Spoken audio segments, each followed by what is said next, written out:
Good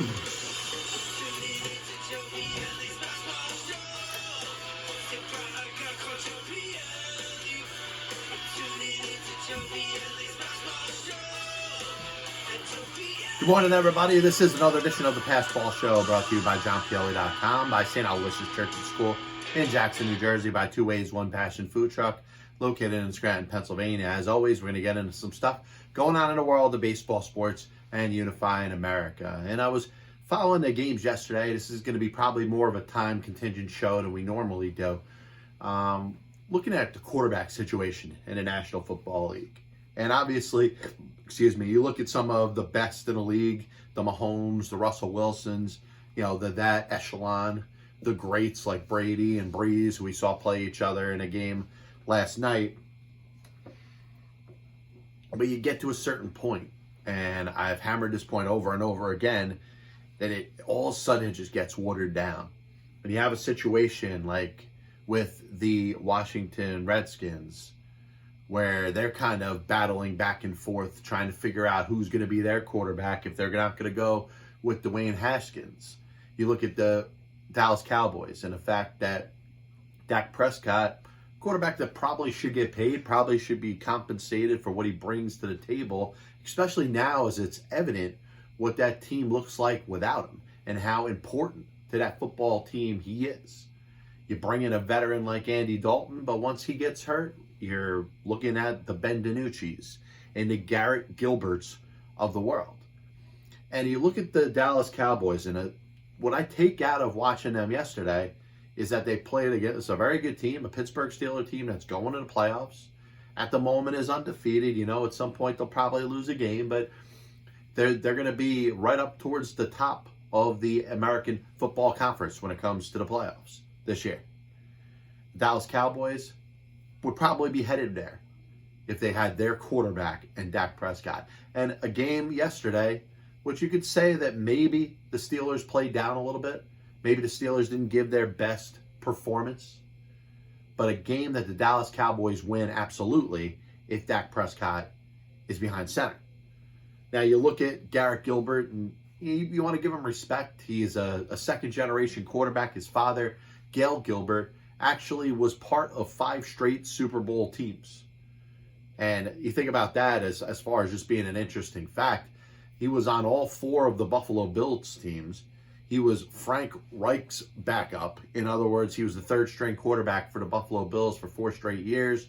Was doing the same pretty much with the San Diego Chargers when they made the playoffs and went to the Super Bowl in 1995.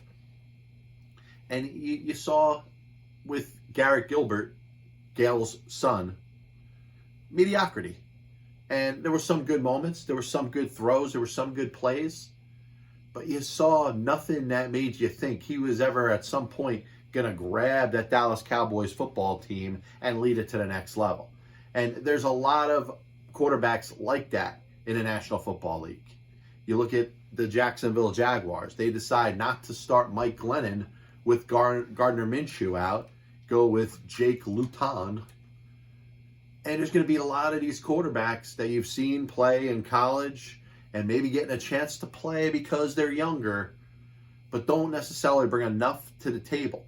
When was the last time you saw, really outside of a Gardner Minshew? And Minshew has struggled this year. There's no question about it. It's not like Minshew has gone in there and led the Jacksonville Jaguars back to the promised land. He looked good last year. He looked good enough to take the job away from Nick Foles.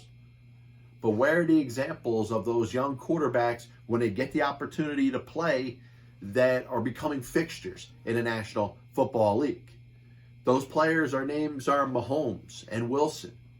And you look at some of the more recently drafted quarterbacks. You wonder about Sam Darnold and the New York Football Jets. Jets on the verge of getting themselves in a position where they're going to be tanking for Trevor, may have the chance to get the great Clemson quarterback. And if they do, that means that Sam Darnold is playing somewhere else next year. Sam Darnold was only drafted a couple of years ago, 3 years ago. You look at Josh Rosen, who was taken the 10th overall by the Arizona Cardinals. Played with the Miami Dolphins last year. Of course, the unique situation as you look with the Arizona Cardinals, because they finished with the worst record, kind of what the Jets are looking at doing this year, or are on pace to do this year. But, you drafted a quarterback one year, you finished with the worst record in the league, and you go out there and you get the best player who just happens to so be a quarterback. And Kyler Murray is leading that team. Kyler Murray is the example of that quarterback that you draft and you watch all of a sudden take that team to the next level. And he's done that. So you hope with the Jets that maybe you're in a situation where you draft the Trevor Lawrence. But where does that leave a Sam Darnold? Where does that leave a Josh Rosen, who right now is sitting on the practice squad for the Tampa Bay Buccaneers? The problem is that when it comes to quarterbacks in the National Football League, there are few that have that ability to take their team to the next level. And it kind of bothers me. And that leads me into, I hate to say it, because some people may say this is a lazy topic, but you got somebody that's been outside of the National Football League for going on now 4 years, and you wonder what it would be like if the guy just got another chance. And I am talking about Collin Kaepernick. When you look at the Ben DiNiccis and the Mason Rudolphs and the Garrett Gilberts that are starting games in the National Football League, I mean, think about the guy that played for the Jets last year. What was his name? The Jets' third-string quarterback. He came in after Sam Darnold got hurt, and after that, Trevor Siemian got hurt. And, the guy didn't belong on a National Football League field. At least Kaepernick, and I know this is going back a while, at least he led his team to a Super Bowl. At least he played at a high level that was at least considered Pro Bowl standard. And I understand the thing with Kaepernick is going to continue to be the same thing. How much of a distraction are you willing to take on if you're the Dallas Cowboys, if you're the Jacksonville Jaguars, if you're whatever team would think from a production standpoint that Collin Kaepernick may perform better than the guy you have under center? And if that's the case, I think you have to weigh it out. Is he going to sit third string for a couple weeks? Are you going to have more media attention for a guy that's holding a clipboard than from a guy that you think is going to have a chance to impact an NFL game? If that was the case, I'd probably lean away from it. But if you're looking at somebody that, you have to judge what kind of shape he's in. If he's in good shape, if he still wants to play. And I said this last year.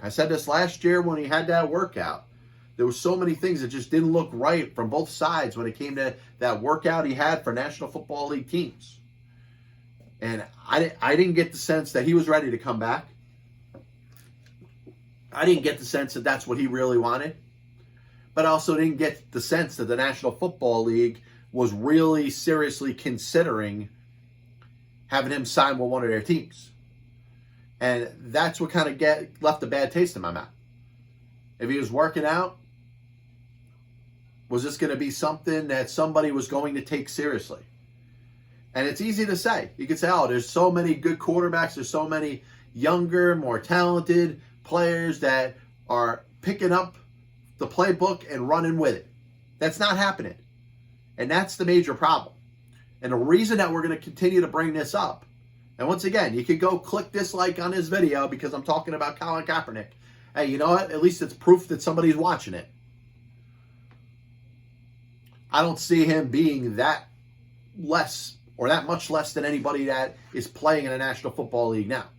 And with the coronavirus and the lack of an off season, the lack of a training camp, the lack of any sort of preseason, you understand that players are going to get hurt. And the most important position on the field is the quarterback position. And if you're looking down the road to say, what happens if, God forbid this quarterback ends up getting hurt. God forbid that quarterback ends up getting hurt. I hate to say it. At some point, it's probably going to happen. And when you look at a team like the Dallas Cowboys that have to go to their third stringer, the Jets last year had to go to their third stringer. You're looking at the Jacksonville Jaguars and some other teams that are running out quarterbacks that you're like, who? But at least with no name, you just hope that they can play a little bit. And some of them are embarrassing themselves. And the kid that played with the Cowboys yesterday handled himself okay. But even when the Cowboys were leading, You never got the sense that they were going to be able to win that game. Part of it was the fact that they were playing the Pittsburgh Steelers, and they're undefeated for a reason. The other part of it was you didn't get the sense that they had that person that was going to deliver that knockout blow. And it could have been Ezekiel Elliott. It could have been Amari Cooper or Michael Gallup. Could have been somebody on that defense that could have made a huge play to put a definitive statement on a victory for the Dallas Cowboys. But they were missing that one player that does make a difference. And the more games that the Dallas Cowboys play without him, the more it's seeming like Dak Prescott belongs with the Cowboys, and he belongs with the Cowboys for a long time. And if I'm Jerry Jones, you make sure this godforsaken injury heals 100%. You get him back on the field, and you pay him to be the quarterback of the Dallas Cowboys. Now, franchising him and not signing him to the extension hurt Dak very much, very much. But you're looking at a player that really does make that team better. If Dak is playing on the Dallas Cowboys, and he's been all season, that team's in first place. That team's not 2-7. That team's would have won the game yesterday against the Pittsburgh Steelers. You're not looking at the Cowboys and the Giants and the Redskins all in the same position, barely behind the Philadelphia Eagles. We're not looking at the NFC East being one of the worst divisions in the history of the National Football League. Dak is the difference. And Dak is a much better player than he's ever gotten credit for. Last thing I want to bring up about the NFC East. There's a lot, and the lazy take is just to talk about how bad that division is, and I'm not going to go there. I'll leave that for somebody else. You want to bring it up, you want to tell everybody something that they already know. But I will tell you, there are very good parts to each one of these teams. And you look at the New York Football Giants. Daniel Jones, if he doesn't make mistakes, has the ability to be a good game manager. The Giants very slowly are building a good offensive line. They got linebackers. They got some players in that defense that can make plays. They just got to build themselves a little bit. If I'm looking at the Redskins, there is not a better front four when you talk about defensive lines than what the Washington Redskins have with Chase Young and Montez Sweat and guys like that. And then, of course, you talk about the Eagles. And I say it's more intangibles. You think of the coaching, whether it's Doug Peterson running that offense. Carson Wentz, who, is a little bit Jekyll and Hyde, is a little bit up and down. When he's good, the fans love him. When he's bad, the fans are clamoring for Nick Foles. But you look at all four of these football teams, and they're all missing something. But if you put them together, and I wonder what would happen if you took the Washington defensive line, a healthy Dak Prescott, Saquon Barkley, a little bit of the Giants and Eagles offensive line, and mix in some of the best linebackers and secondary in that division. If you put together an all-star team in the NFC East of just players from that division, I think that team could legitimately compete for a Super Bowl.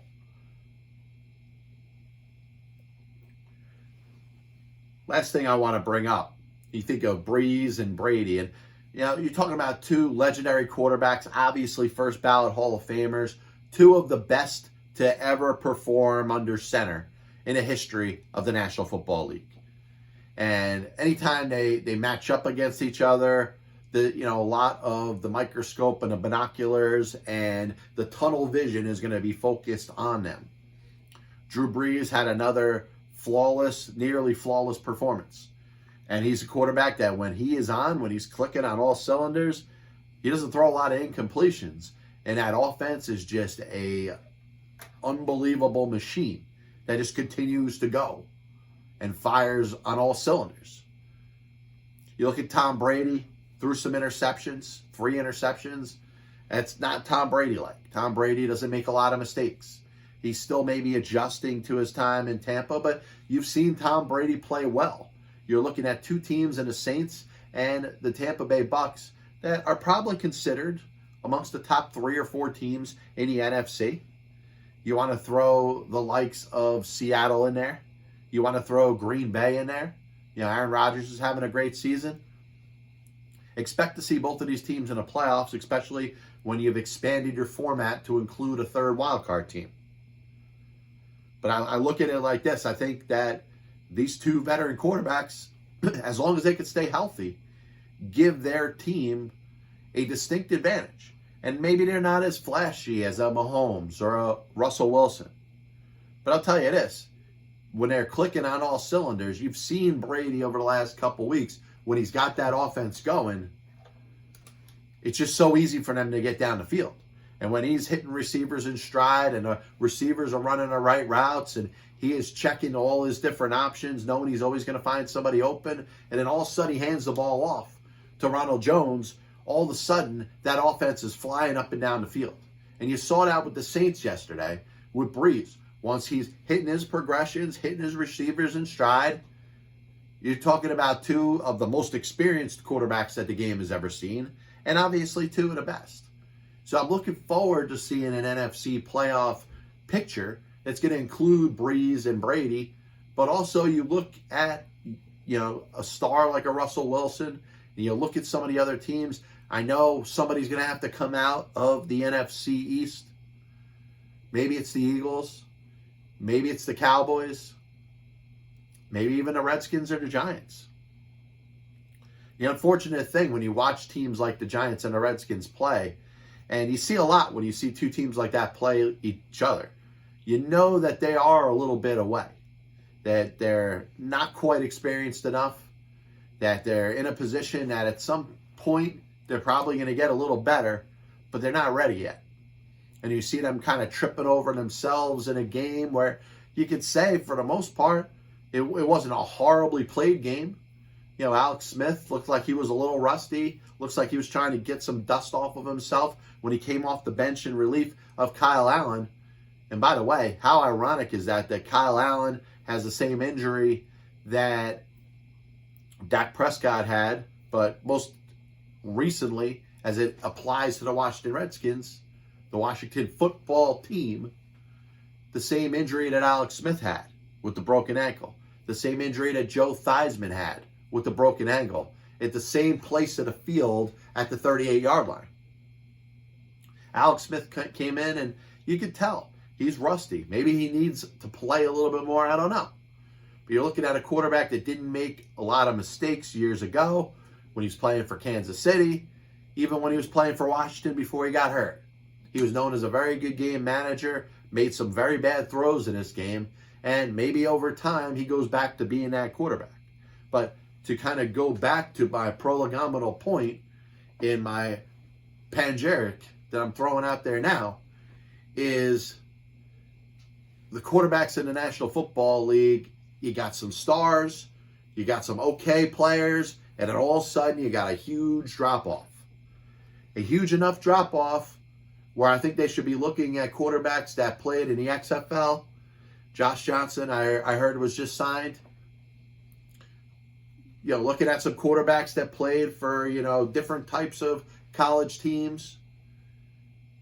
And this is where a developmental league would certainly help the NFL. And I know the practice squads are a little bit larger, so you can pick players off of there. But if you're a quarterback on a practice squad in the National Football League, it's hard to imagine you jumping in there and getting into game shape.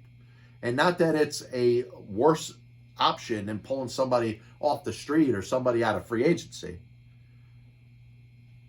But I think it has to be pointed out more and more and deeper, the fact that there's a huge drop-off at the quarterback position in the National Football League, and you have players that are playing a position that I don't know if they necessarily belong. And you're going to continue to tell me that it's not worth it for a team to bring in Kaep. Just give the guy a tryout. Have him work out for you in practice. If the media distraction is too much, you cut him. If he doesn't show you enough that makes you think he can perform in a game, then you cut him. But what bothers me is the fact that we're into year number 4 since he hasn't gotten a job in the National Football League. And there hasn't been anybody that's given him a chance. Like I said, Garrett Gilbert's getting a chance. Mason Rudolph is getting a chance. Duck Hodges is getting a chance. And I could probably throw out a series of insane names when it comes to quarterbacks that have a job in the National Football League. And this guy's not getting a chance. This copyrighted broadcast is authorized under internet rights granted by the World Wide Web and is solely for entertainment of our audience. Any publication or reproduction of the use of the pictures, descriptions, and accounts of this show without the express written consent of the Passball Show, JohnPLA.com, and John PLA LLC is prohibited. Any commercial or other use of the program, such as by charging admission for its showing, is similarly prohibited. So if you look under my shirt and you see there's some writing there, it's a picture of Ricky Bobby, character played by Will Ferrell in the movie Talladega Nights, saying, if you're not first, you're last. So for those that are focused in trying to read, if you're not first, you're last. Former Astros general manager Jeff Luthnow continues to try to keep his name relevant, and I'm saying this in the most kind way, to a person that I don't have a whole lot of respect for. Here's a man that, yes, was brought in to the Houston Astros from the St. Louis Cardinals organization with a very intelligent mind, some deep roots to baseball, and ability to build a World Series caliber franchise. And he did that. And he was successful for that, and he deserves all the credit for that. But he kind of comes out like a petulant loser in this situation. He was suspended by Major League Baseball Commissioner Rob Manfred, along with manager A.J. Hinch, and at the time bench coach Alex Cora, 1 year each, for their involvement or knowledge of the 2017 sign stealing scandal in which the Houston Astros players were fully involved in. Now, Jeff Luthnow could say that it wasn't his idea. Jeff Luthnow could say that he had no say in what's going on. He didn't implement it. He didn't encourage it, and was not a part of it. Problem is, this guy holds a very important position in that organization. And to say that he didn't know about it would be insane. And the fact that he knew about it and chose to just make believe he didn't know about it speaks a lot about this man. And when you look at the situation where there was a Cardinals front office worker by the name of Correa who ends up hacking into the Astros database, probably and maybe indirectly showed that Luthnow was not the most popular person. I think he has enacted a lot of devious type of activities. I don't necessarily trust him as an honest man. So he is, ever since this decision has been put out, and of course Jim Crane, the owner of the Houston Astros, wants the terms and the findings of Major League Baseball were made public, and the suspensions to Luthnow and Hinch and Cora were announced. Luthnow and Hinch were fired by owner Jim Crane. And you could say that he wanted to separate himself from it. Major League Baseball found that there was no knowledge of the owner in what was going on here. And they threw out or enacted a pretty punitive damage in regards to a penalty against the Astros, costing them 4 draft picks, $5 million in fines, suspensions of the general manager and the manager, and like I said, the owner takes it a step further and fired both of them. So the reason I'm bringing this up, and you wonder why some rare Jeff Luthnow talk on an early Monday in the month of November, he is actually suing the Houston Astros for a breach of contract. And I understand we live in a sue-happy society. I understand that if you talk to a lawyer and you want to get advice from something, the lawyer is likely to suggest that you file some sort of lawsuit. Jeff Luthnow looks even more petulant than he did before. His claim is that he didn't do anything wrong. His claim is that there was some agreement between owner Jim Crane and Commissioner Rob Manfred to best save face for the Houston Astros and their franchise. But I'm going to play devil's advocate for a second here. I'm going to bring up this one scenario and ask you, as a person viewing and listening to the show right now, what would you think if Jeff Luthnow was kept with the Houston Astros, was not suspended for anything that happened in regards to the players and the sign stealing scandal? And we know this was player driven. It's not to take any responsibility away from the players. Baseball, you could say, did a bad job. But the only way they were going to get anybody to actually provide any information is to not hold anybody responsible, which was a lousy way to do it. You grant immunity to the players, yet the players were the ones that were committing these violations. The players were the ones that were cheating.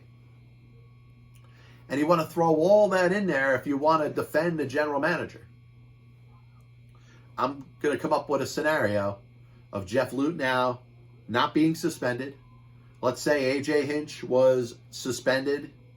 Alex Cora was suspended. They were both fired from their respective jobs. Of course, we know Alex Cora ended up taking a job as the manager of the Boston Red Sox and was fired from that position because he was suspended for what happened in 2017. The year goes by, his suspension's up. The Red Sox hire him back. A.J. Hinch ends up being hired as the manager of the Detroit Tigers. So that's where we get to Luthnow. There's been no news on Luthnow. There's been no team that has been looking for a general manager, somebody to pair with the executives that they have in their own front office with a Jeff Luthnow. And I think Jeff Luthnow is upset. He feels like he lost his job. He feels like he may be in a position where Major League Baseball may not be looking to bring him back. Well, if you have any interest, Jeff, in getting back in the game of baseball, you should drop this stupid lawsuit. Because if you imagined this Houston Astros scandal involving the cheating and the banging of the trash bags in 2017, imagine if Jeff Luthnow was taking press conferences week after week, month after month, during this truncated 2020 season. How does it feel that your manager was fired? How much did you know about this? And Jeff Luthnow might have perjured himself for the amount of times he was going to be asked about the extent of how much he knew about this. So the fact that Luthnow, holding the most prestigious front office position for any organization, needed to be held accountable. Now, was he scapegoated? Absolutely. A.J. Hinch was scapegoated. Alex Cora was scapegoated. Carlos Beltran, who was a player, when none of the other players had to deal with any other penalties for what happened in 2017, Carlos Beltran gets hired as a manager of the New York Mets, and because his name comes up in this, and basically the other players threw him under the bus. Let's be serious. Yeah, the players knew Carlos Beltran wasn't active anymore. Carlos Beltran wasn't playing for any other team anymore. He was no longer part of the Players Association. So it made it much easier for whether it's the Bregmans or the Altuves or the Carlos Correas or the Georgie Springers or anybody else that was throwing Carlos Beltran under the bus. He basically took the brunt of it for all players when he lost his job that he was given as manager of the New York Mets. Now, I'll go a step further, and you better hope that Alex Bregman or Carlos Correa or Jose Altuve or George Springer or Brian McCann, for that matter, no player from that 2017 Houston Astros team gets a job as a major league manager, because I'm going to want that future manager fired because Carlos Beltran was, because Alex Cora was, because A.J. Hinch was. Now, Hinch and Cora are back in baseball already, holding seats as managers. Beltran, I think Hinch and Cora are kind of opening the door for the possibility that maybe Carlos Beltran does come back at some point. Maybe he's on somebody's coaching staff this year. Maybe at some point he gets hired by a team to be a manager. You want to hope that, in the history of baseball, you look back at him and Wally Backman are the only major league managers to be fired before they ever managed an MLB game. You like to hope that it's not a life sentence for Carlos Beltran, like it may very well be for Jeff Luthnow. And I think Jeff Luthnow has gotten to a point where maybe he is a little bit desperate. He's watched Hinch and Cora get hired back. He's watching the players that played on the team go through, albeit a 60-game regular season and a postseason, but an entire season without really facing a ton of heat from the fans. They played the majority of the games and just about the whole postseason without any fans in the stands. Might be different this year. I hope it is. Not just to hear the Houston Astros get booed, but just to see fans in the seats again. But when it comes to Jeff Luthnow, I think it's a very bad look for him deciding to sue the Houston Astros. A little bit of a recap of the show today. And as always, I want to thank everybody for tuning in. This is the Pass Ball Show, brought to you by JohnPielli.com, by St. Aloysius Church and School in Jackson, New Jersey, by Two Ways, One Passion Food Truck located in Scranton, Pennsylvania. And I was thinking about the quarterback situation in the National Football League. Ben DiNicci lasted one game. Garrett Gilbert likely earned himself another start. Now, I thought that was a good team performance by the Dallas Cowboys yesterday. But if Dak was behind center, they would have beaten the Pittsburgh Steelers. That didn't happen. But I look at the lackluster quarterback play when it comes to a lot of second and third stringers in the National Football League. And I wonder about a player that, sure, gets a lot of attention. And sure, maybe more of a distraction, when it comes to the media wanting to ask him a ton of questions than help could be to the actual team that he signs with. But I wonder why a team hasn't looked deeper into Collin Kaepernick. Is Kaepernick too much out of shape? Does Kaepernick even want to play again? Those are very important variables. And if either one of them are towards the negative, then this conversation should be over. But if not, I think from a performance standpoint, from an athletic standpoint, from an ability to pick up an offense in a National Football League, I'd rather see Kaepernick than some of these other guys we're seeing right now. And like I said, that's going to piss people off. That's going to make people watching this YouTube video click dislike in a heartbeat. And I say go for it. But tell me what the value is in some of these quarterbacks you're seeing. You're looking at what was the guy's name for the Jets? And I'm sorry for not knowing this off the top of my head. But I actually want to talk about this player for a second. The Jets last year of 2019, like I said before, lost Sam Darnold because of mono. Trevor Siemian got hurt in his first start. Luke Falk came in, and honestly, he couldn't have looked like he didn't belong anymore. And you got Luke Falks all over the National Football League. Ben DiNicci got a start. And he looked poor enough in his start that it was decided that the Dallas Cowboys were going to go with somebody different. They definitely weren't going with him. It wasn't about, hey, compete hard in practice, maybe we'll give you another start. No, you're definitely not playing next week. It's going to be up to the two other guys that we have, one of whom we just brought off the street. So when that happens, and I understand we're talking about the third string quarterback here. You might as well talk about the ball boy. You might as well talk about, the practice squad, ninth string, defensive back. I get it.